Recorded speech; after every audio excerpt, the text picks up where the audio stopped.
Respect the sanctity of the Senate. Leave now or you will regret it.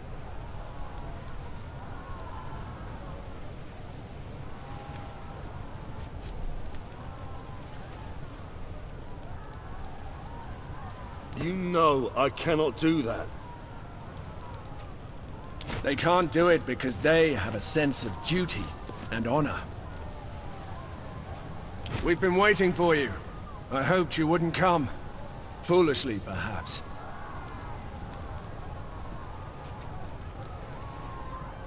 Whatever's necessary. You have already crossed the first line. I will not let you cross the last.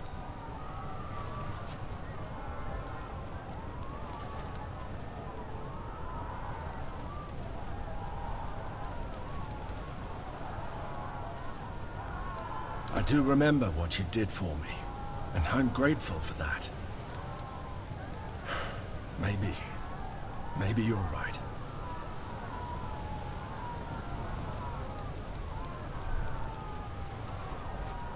But what you're doing here now, it's not right. Not even your reason for doing it is right. I have to stop you.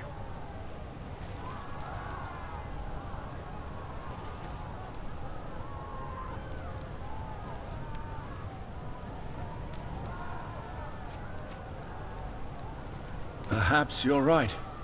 I don't know anymore.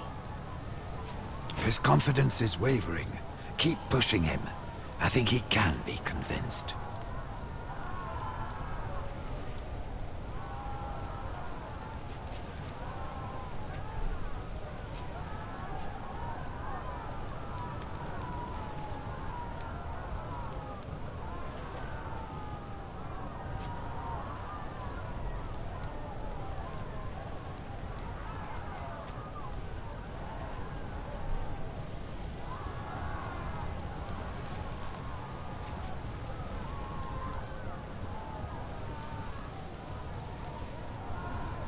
Xeneros is a Servus. He will go where you tell him to go. Nothing has ever prevented me from leaving, Centurio. I am here because stopping Lurko is the only way to save Rome from tyranny. I am sorry, old man. Perhaps I have misjudged. I just don't understand how you can willingly take part in this mayhem. Don't let his silver tongue talk you into abandoning your principles, Centurio. Remember who you are, what you stand for. We will defend the Republic together. The Republic? I heard you somehow convinced Kato and Kikoro to support you. Or at least to get out of your way. Perhaps there is hope for the Republic yet then.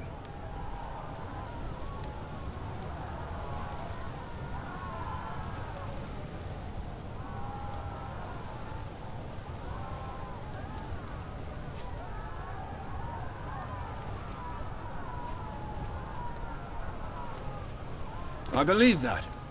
If anyone can keep you in check, it will be Kikoro.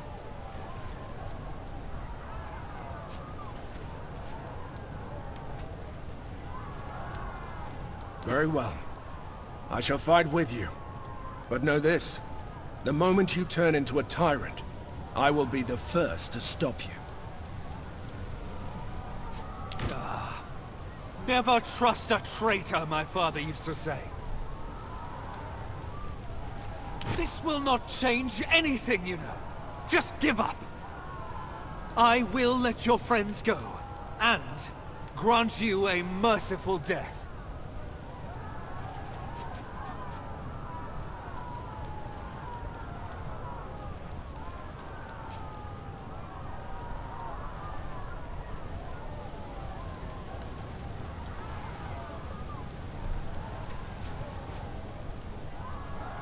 At least you'd save the honor and standing of your family, and not be branded a traitor in the annals of history.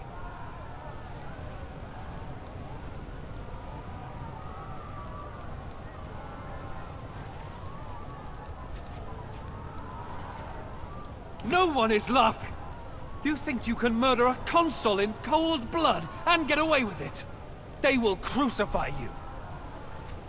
Surely this can't be your plan. Not even you can be this reckless.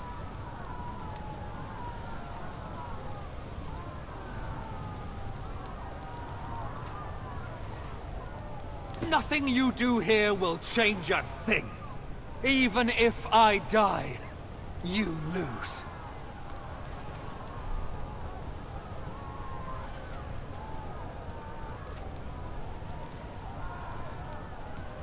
You dare leave your consul's side? Cowards!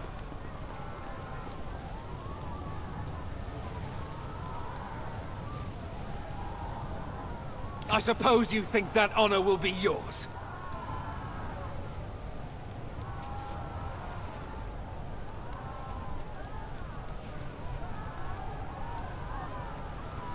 A true king is a servant of his people. You are a servant to your vengeance. That's the only reason you're here.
Like the dog you are.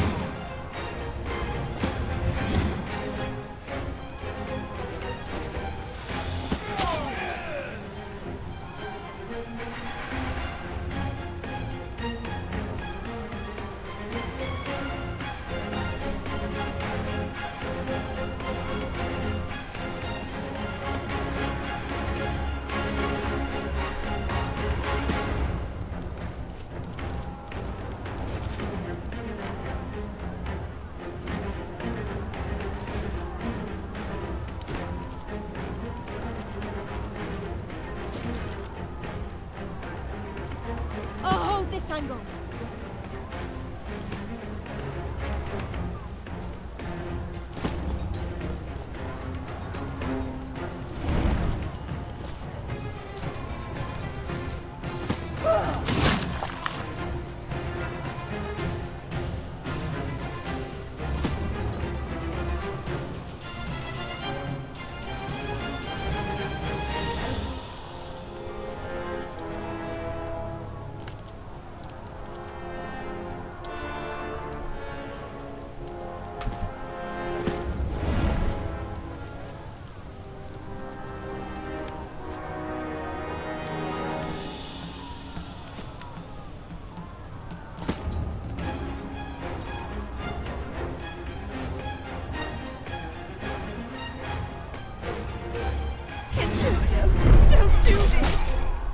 thought you were on our side! Stand down. Just drop your weapons and leave. Nobody other than Lurko needs to be hurt. Shit on your fathers! Lure them closer. I'll shoot as soon as I see them. There was no glory in this battle.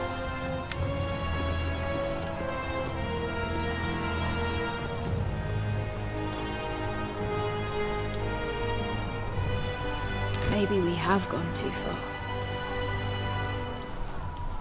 History will not judge us kindly for this. Come on, let's deal with that son of a dog.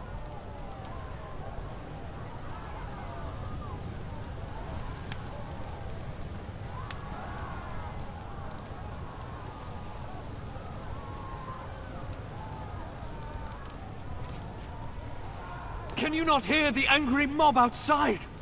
Can you hear the cries of the helpless that you swore to protect? When will you understand that everything you fought for... What is happening?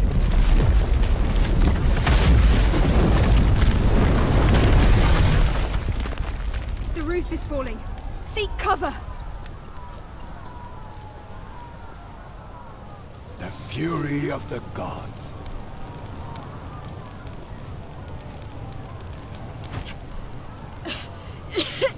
Is everyone all right? We're all fine, but not everyone in here was so lucky.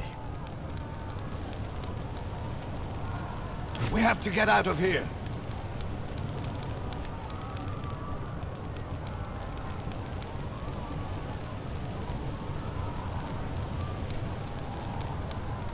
Good. One final push. You madman! Will nothing make you see reason? Come then! Claim your vengeance!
think they won't expect?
Today, you will only have to take my place. How did I let that happen? True leadership, the Republic will be destroyed. And so what? He will be a far better ruler than you. Long live the Emperor of Rome!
common greed!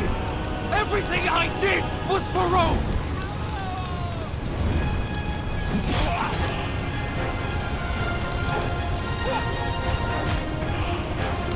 You walked right into that! You took my place.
I'm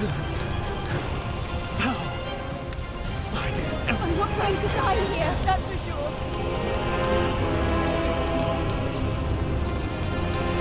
There will always be more obstacles for me to conquer, and I will conquer them.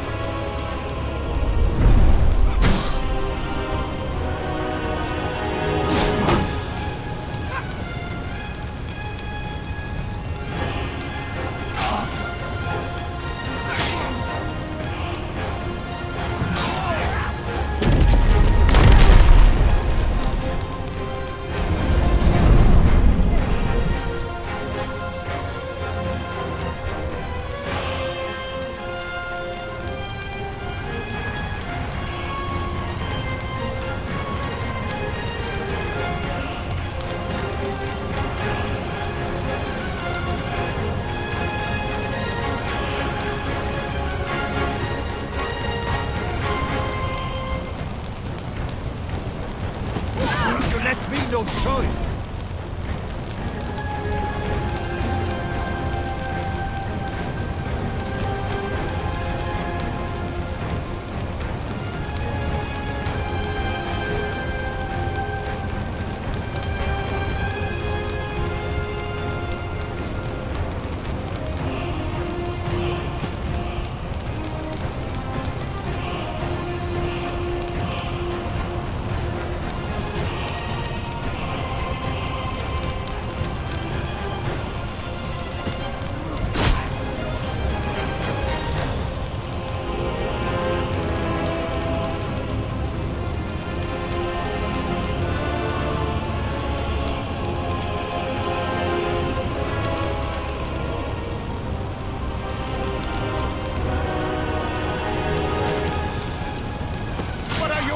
You fool!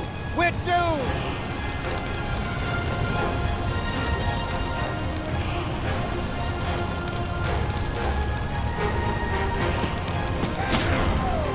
This is all too easy.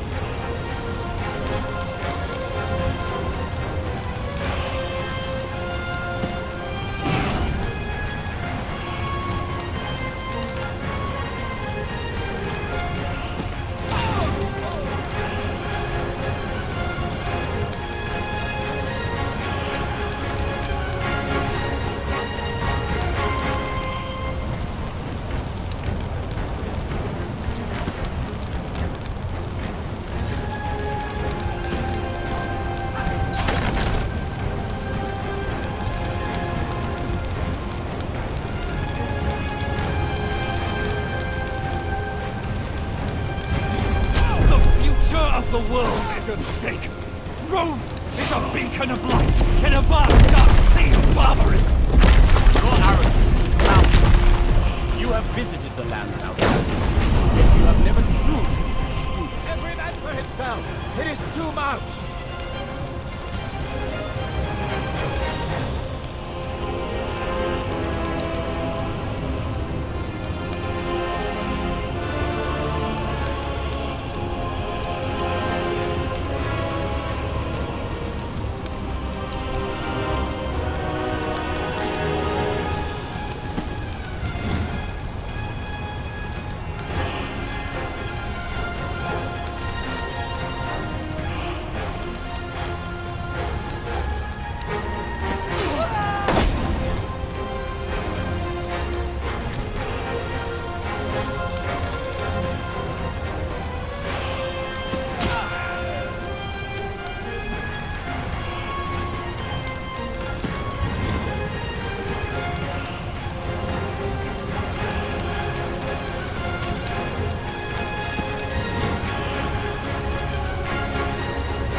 pandemic tactics and democracy, but they can and will be conquered.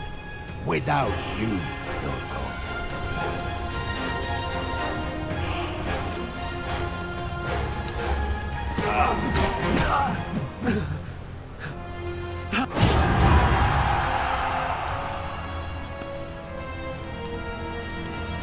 Fall back!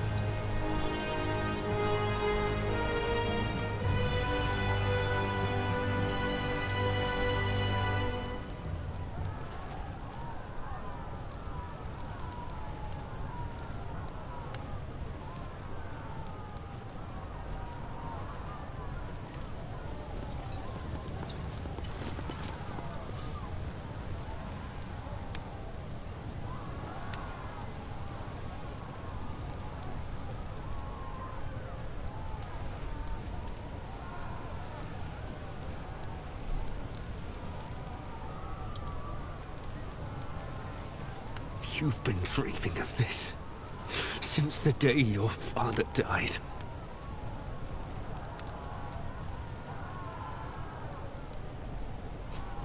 By Jupiter's beard!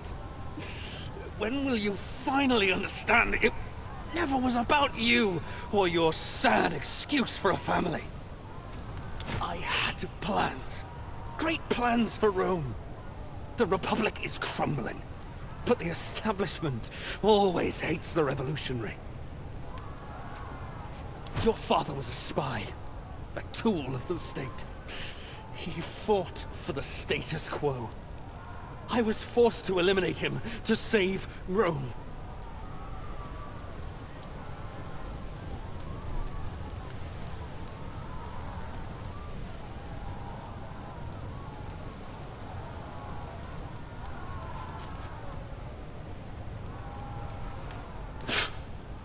You think, of all the things a murderer might say to his victim. I agree. I didn't see it coming. Always thought you were a bit of a coward. Turns out I was wrong. It seems the park I intended my role to be in molding the first emperor of Rome. When I am dead, your reign will begin. Are you just gonna watch me bleed out?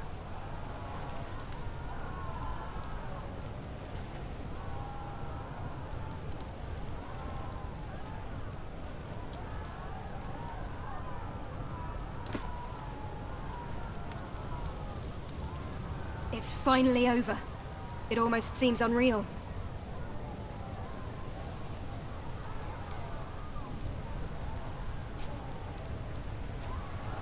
So am I. I hope the underworld has nice baths. You have violated every single rule we set out to protect in the first place. You have killed Romans. Senators even.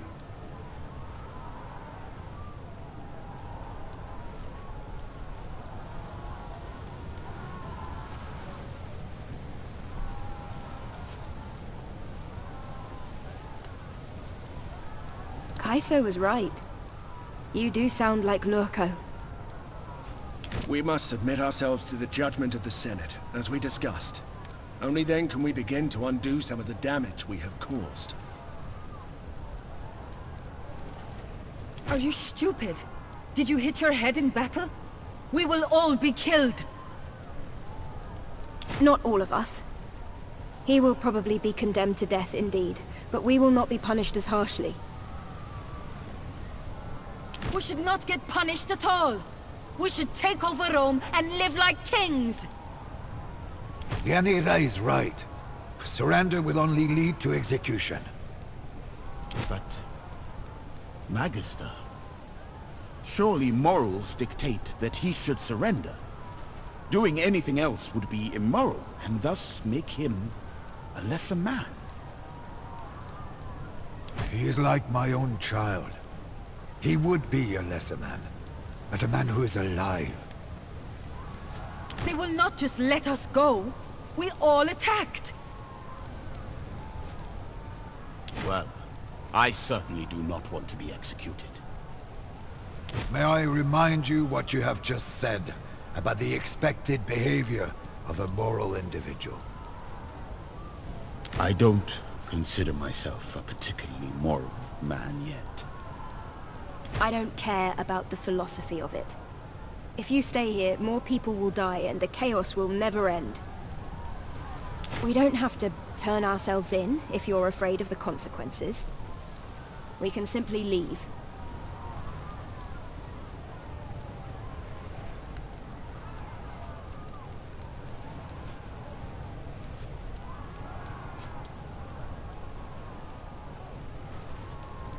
Please don't do this.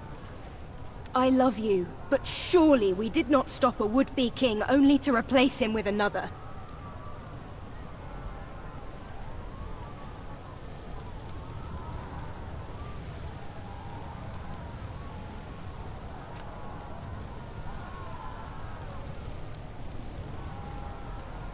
My debt to you is repaid.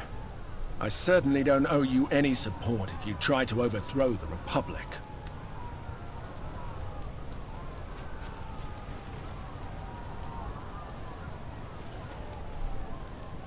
It's clear there is no changing your mind.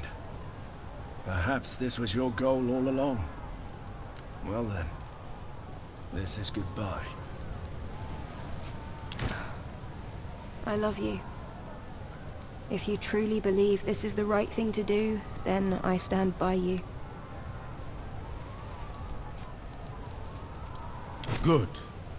Your love is stronger than all this.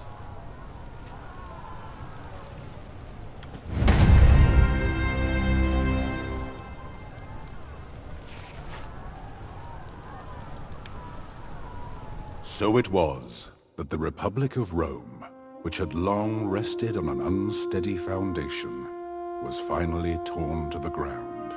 From the rubble rose a new, strong empire. Though the institution of the Senate was maintained for centuries to come, all power was stripped from it and granted almost in full to the new ruler of Rome. From lost scion to legionarius to legatus, and finally to emperor. The first citizen of Rome had broken with all traditions and betrayed the faith of many during his meteoric rise to power. But as much as those who once held power now loathed their new ruler, he was greatly beloved by the people of Rome, for whom life universally improved under his rule. As he built Rome up from a regional power to an empire spanning the continent, he came to be revered almost like a god. Old Cineros, the emperor's most beloved Servus. Though he was free, he would not leave the side of his dominus until the day he died. He lived many more years in luxury and leisure, with access to the finest works of philosophy, visited by great scholars from near and far. Freed of his domestic duties, he even found the time to author a great work of his own, a treatise on the topic of regret and forgiveness. Though its contents are lost to time, we must imagine that its completion brought him great satisfaction. Caeso left Rome with Lucia and their daughter. They traveled to Africa, as Caeso remembered the warm nights and the lush Nile Delta fondly.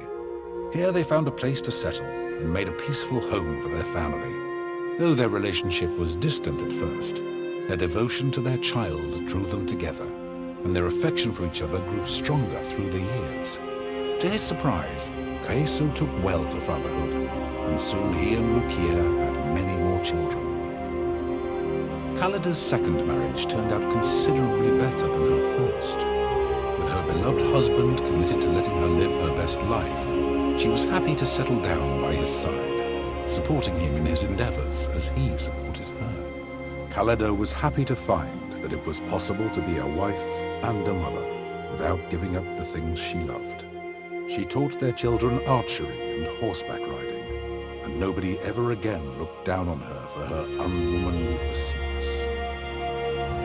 Bestia stayed by the side of the Emperor of Rome, becoming the leader of a new imperial guard. Uncompromisingly loyal, He was an enforcer as much as he was a protector, and eventually he became one of the most feared men in the Empire. As soon as things had quieted down, Bestia traveled to Africa once more to look for his sister. He did find her and bring her home, and she lived happily there for the rest of her life. Once everything had settled down, Deianira returned to her homeland in Scythia, where she reconnected with her family. She brought some of them with her back to Rome, where they settled into a life of luxury. Though they would never feel quite at home in the city, they found that it was much easier to be outsiders together than alone. Deianira always remained loyal to her friends. Claudiana lived for many more years. She had many friends in Rome, and her life was peaceful and comfortable until her final days. On her deathbed, she revealed that she had once been very close indeed with Lucullus, and that indeed the true family name of her children was Licinius.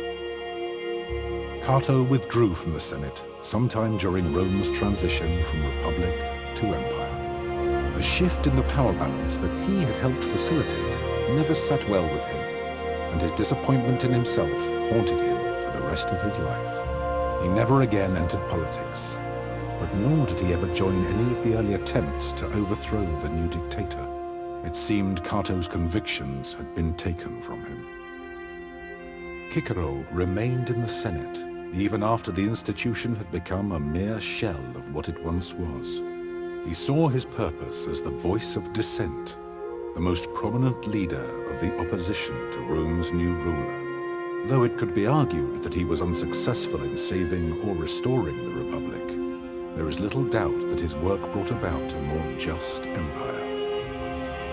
Defeated once more by Rome, Mithridates escaped to the lands north of the Black Sea in the hope that he could raise a new army, but the locals soon rebelled against his rule. Incapable of taking his own life by poison, in the end Mithridates died by the sword of his bodyguard.